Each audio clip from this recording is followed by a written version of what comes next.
ব্যত্যয় ঘটিলে।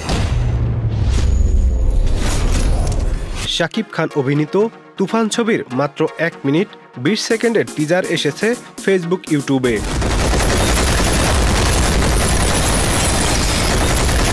মঙ্গলবার বিকালে টিজারটি প্রকাশের পর শোরগোল পড়ে যায় দুই বাংলায়। অবাক করা ব্যাপার হচ্ছে, শাকিবের এই প্রকাশিত টিজারটি মাত্র 24 ঘন্টায় অর্থাৎ একদিনে কোটির উপর ভিউজ হয়েছে। এই তথ্যটি জানিয়েছে প্রযোজনা প্রতিষ্ঠান আলফা আই, এসবিএফ ও চরকি। ধুন্ধুমার অ্যাকশন ধাঁচের তুফান টিজারটি মেগাস্টার শাকিব খানের ক্যারিয়ারে অন্যতম সেরা টিজার হিসেবেও অভিহিত করেছে তার লাখ লাখ ভক্তরা।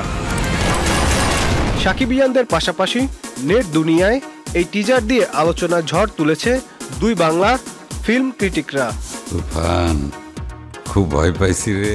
তারা বলেছেন একদিনে কোটি ভিউজ শুধু শাকিব খানের দ্বারাই সম্ভব। তারা আরও বলেছেন তুফান দিয়ে শাকিবের মাধ্যমে বাংলা সিনেমা বহুদূর এগিয়ে যাওয়ার হাতছানি দিচ্ছে।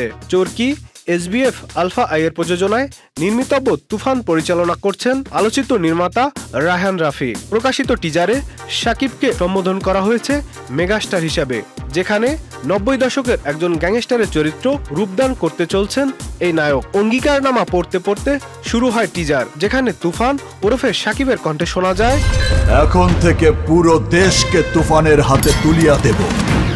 এমন তাণ্ডবের মাঝেও ঠান্ডা মাথায় দেখা গেছে একজনকে, যিনি তুফানের এসব তাণ্ডবে মোটেও ভীতু নন। উল্টো তার মুখে তাচ্ছিল্যের হাসি সহ সংলাপ। খুব ভয় পাইছি রে।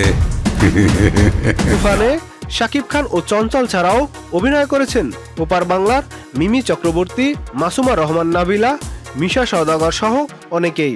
আসন্ন ঈদুল আজহায় প্রেক্ষাগৃহে সিনেমাটি মুক্তির কথা রয়েছে। Nadim Hasan, channel I.